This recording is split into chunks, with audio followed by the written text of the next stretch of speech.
Let's get started with another busy week in video gaming. I guess we'll start with some news about the channel. So I switched up the Patreon. I finally took some time and addressed the Patreon. So now there's only one tier. There will always only be one tier, but now there's no other option. So it's less confusing when you go over there. And it is also only $1 per month. So if you can support, please feel free to. It really helps me out a lot. Will help me get better content out, quicker, better looking content, all that good stuff. Plus, the usual stuff. You get your name in videos, early access to all videos, Patreon only videos, all the usual Patreon stuff is on there. So if you can, go check it out. Maybe consider joining and helping me out. Oh, also Discord channels, Q&As when we can, as soon as we have enough people for that. All the stuff that we can do with that, we'll do with that. But yeah, just feel free to check that out. But thank you for all the support. Still, channel still growing. So yeah, but let's get into the actual news, starting with something that I'm late to the party to. So you've probably heard a lot about this. I'll do my best to cover this as quickly as possible. Activision getting sued, and now I guess suing back Anthony Fantano, a YouTuber, TikToker from the Needle Drop, but he's most famous for his Too Many Slices clip from one of his TikToks. Apparently, Activision used this in a Crash promotion, and he copyright claimed them, had them take it down. I guess went as far as telling Activision that, he's had companies pay him a lot of money to get rid of the claim, that type of stuff.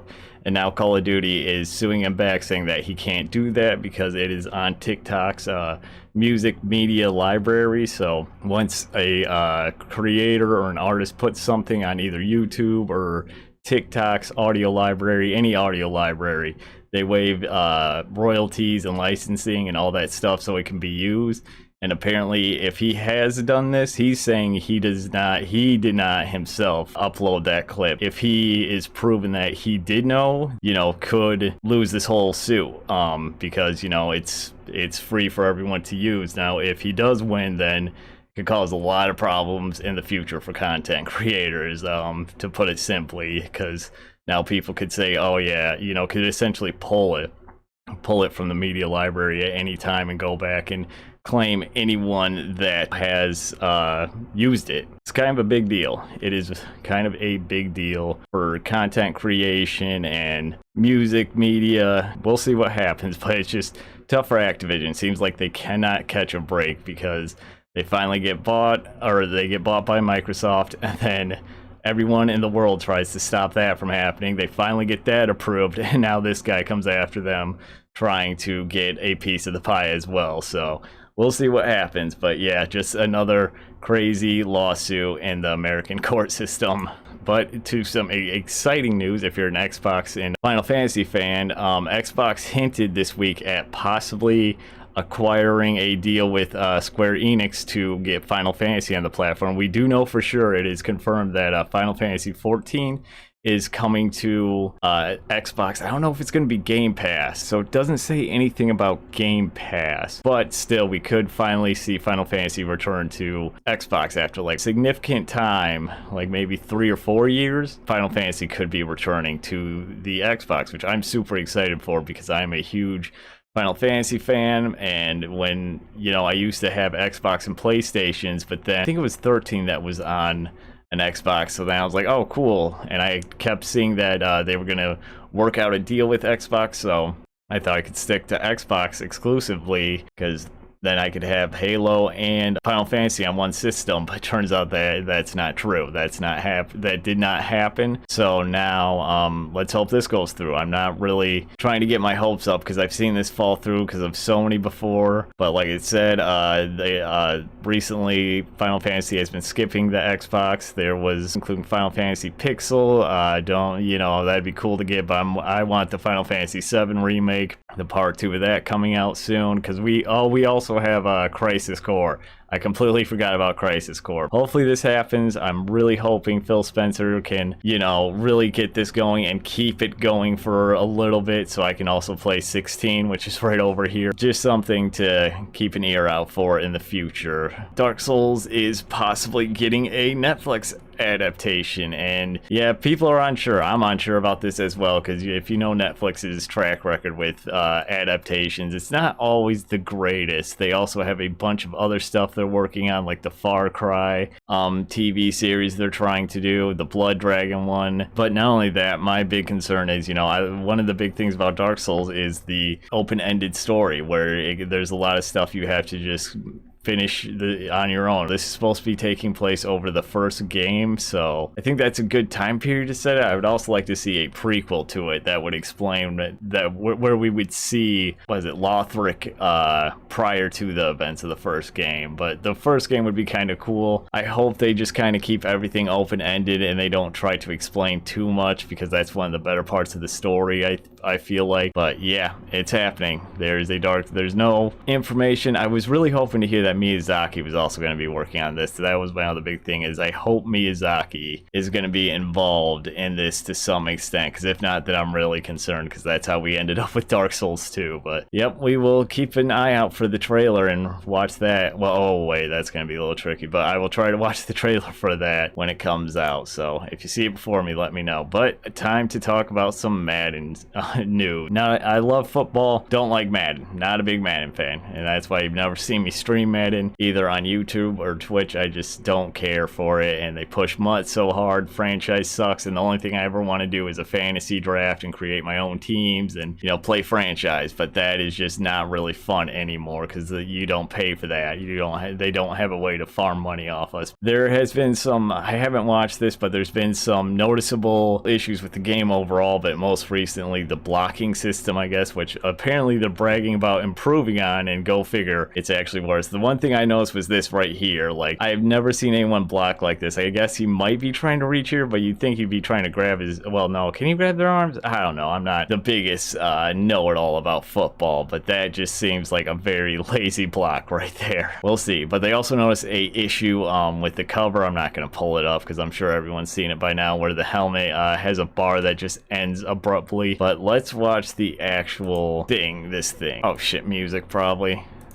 Probably music. Why would he push him like that?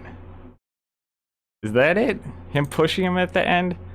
That did look a little stupid. Why would he just keep going forward? Improved blocking systems. I didn't know how to block, especially in open field situations. Tom feel that AJ Brown, who completely ignores the block and runs away from the action. Okay, that's what we're looking for. I did not catch that. Hang on. I see what they're talking about here. So with the, yep, see, instead of going back here to block him, he just runs up here.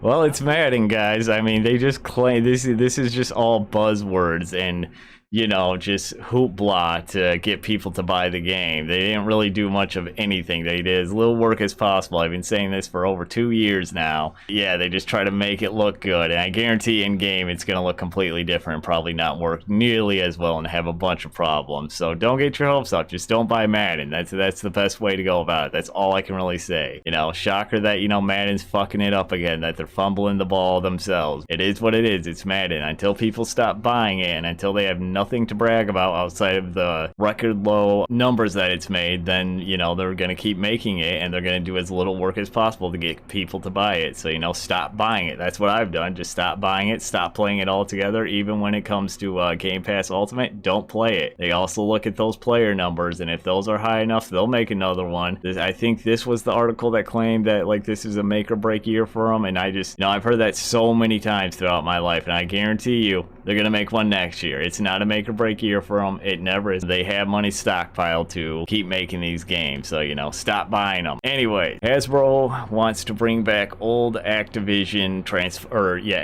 Transformers game. This one I thought was kind of funny, because the only problem is they can't find them. So according to them, it's a situation where once a company has bought another company and has bought another company and another company and absorbed all these companies, it becomes harder and harder to find these games. So apparently this is just a situation of it's buried somewhere on a hard drive somewhere. They just can't find where or which hard drive it is exactly. This is kind of like the, God, who was, I think it was Konami, wasn't it? One of them lost the Silent Hill code, IP code or something like that. So they couldn't, when they remade Silent Hill, the HD ports, they had to completely redo them, I think. Something to that effect. I could be wrong there, but it was something to that effect. So I would like to see some of these come back. Fall of Cybertron, Devastation, Edition, Rise of the Dark Spark, War for Cybertron. Yeah, you can't get any of those digitally anymore. You gotta find them physically now because they're lost. They're just completely and utterly lost in Activision's fucking warehouse probably somewhere. But we just reacted to a new one coming out at Comic-Con, and I mentioned how there isn't a lot of good, more adult or teenage to adult theme, you know, Transformer games anymore. So that's why they're all lost. It's another situation again. We just talked about,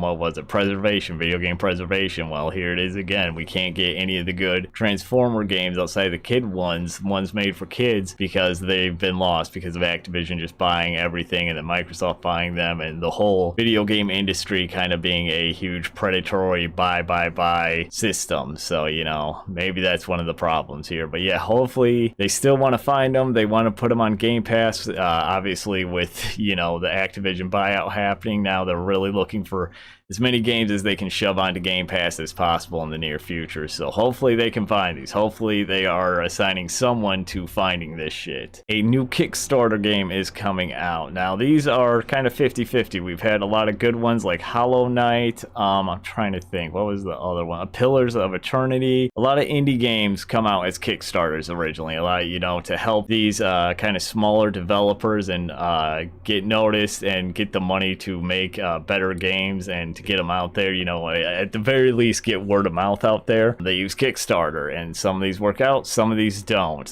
They also give an example of a bad one. I'm sure there's been Mighty Number 9. That was the one. That was the big one. That was a Kickstarter. Made a lot of money. Didn't that break records? I'm pretty sure that broke records, but sadly was not a good game in general. So yeah, this one is a rhythm-based roguelike side-scrolling action game. So it's a big one. It looks, this is the only screenshot I could find. There's no trailer. It looks bright, colorful. It's combining a lot of shit, which is interesting. It's called Rotation. That's a Ratatatan.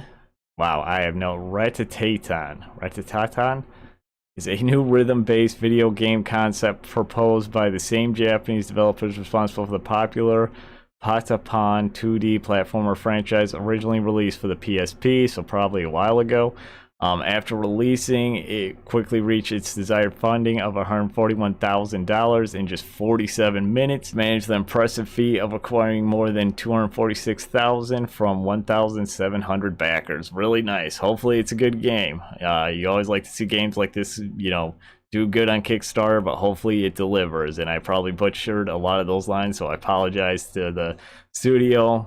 But yeah, we'll keep an ear out for this one too. You know, so hopefully a trailer comes soon and we'll check it out. Let me know if you see one. If you've seen stuff for it from the Kickstarter, let me know in the comments. Street Fighter 6 tournament, one of the first tournaments probably, was interrupted by one of the hosts. Actually, had to leave the whole game, the whole tournament, because he left his new Chun-Li mod on, which, you know, come on guys, really? You couldn't at least remember to turn it off? How hard was that? Obviously I can't show the clip, but it's been making its rounds out there. It's yeah, it is just full on, like, you know, someone really took their time and probably needs to seek some help for this. Like, not trying to shame anyone or anything, but this might be a little bit too far. And to the person that was playing, like, really, man, how did you not know that? And just, I have so many questions that I don't think I should ask in a YouTube video, but it's hilarious to me. I thought this was pretty funny, and, you know, I thought it's just weird. If you're gonna watch the video, be forewarned, you know, it's yeah. There are no blurs. It's not censored on Twitter or anything if it's still out there, but yeah, it's you're gonna see a lot of Chun-Li, but yeah, just it's a kind of a hilarious clip because they have to cut the feed, well, not cut the feed, but transition out of it, but they kind of show it for a little bit too long because it kind of seems like everyone's just like, wait a fucking minute. I don't want to go too much into it, but it's fun. It's funny as hell, and it's just like the modding world needs to get some help, maybe. Yeah, maybe get some help. That was too much of Chun-Li. Moving on to the last story, and another pretty funny one, but in a good way this time, not a creepy and kind of gross way. A player has beaten Elden Ring, and he's done this before, but he's beaten the game without taking a hit with a saxophone, not with a controller, with, you can kind of see it right here. It's a like toy saxophone. It's probably, or an electronic saxophone is probably more accurate, but he's mapped the controls to it. He's done this before for every FromSoft game, including the remake of Demon Souls. I don't know about the original Demon Souls, but it does say the Demon Souls remake right here. Bloodborne, Dark Souls, all that stuff. Dr. Decomposing, yeah, on Twitch. Apparently this is what he does, and he's really good at it. This is wild to me. I've been struggling on this game since it came out, and this dude is beating it on fucking instruments, musical instruments. Let's see the little clip of it. I could not imagine doing it with a goddamn toy instrument. Oh my gosh, and then he's just using pots, no armor. Okay, thanks, YouTube or browser. Oh, okay, there you go. Hang on, we're gonna restart this. My bad. This is just stupid. Oh, that's rad again. Okay, never mind. I thought that was the quality was so bad. Never mind. Either way, yeah. See, in the lower corner, you can see how it's mapped out. Oh, does he know some kind of trick to do a bunch of damage with that setup with the things? Wow, like no stats. This is just ridiculous. Mad props to the dude. Mad props. I'm not trying to disrespect or anything. It's just one of those things that I see and I'm just like, God damn it. Why you gotta demasculate? Like, why do you gotta demasculate me like this, doctor? Making me feel like a bitch here. I haven't even done this shit, and you're doing it with a goddamn... Yeah, wow, look at the damage output. So is him, like, blowing into the instrument, how he attacks? Yeah, it looks like that's R2. I am just so... Yeah, that's mad. That's just mad. That's just madness. Yeah, he deserves all the praise in the world for this, you know, because that is wild. You've seen no-hit runs. Well, we have also seen someone do it with just her feet. She just had a, like, DDR dance pad. So now we're moving into instruments. Again, game's still pretty new. We haven't even got the first DLC pack, if there's ever going to be one, now that we have Armored Core in like a few weeks. But still, the game's not that old, so how much crazier does it get from here is the question. But that will cover everything this week. So if you are watching on YouTube, thank you so much for watching. Make sure you consider subscribing as the channel is growing. If not, maybe liking. You know, both only take a second. Just a small click. It really helps me out a lot in the algorithm and reach more people and grow. Don't forget, all my links are down below to keep up with me. Patreon is only $1 a month below, like I mentioned before, so get all the good stuff over there. Get your name in videos, early content, Discord servers, all that type of stuff. So, you know, go check it out. Other than that, you know, leave a comment maybe with any feedback, and I think that will be everything. So enjoy your day, and hopefully I will see you back here real soon.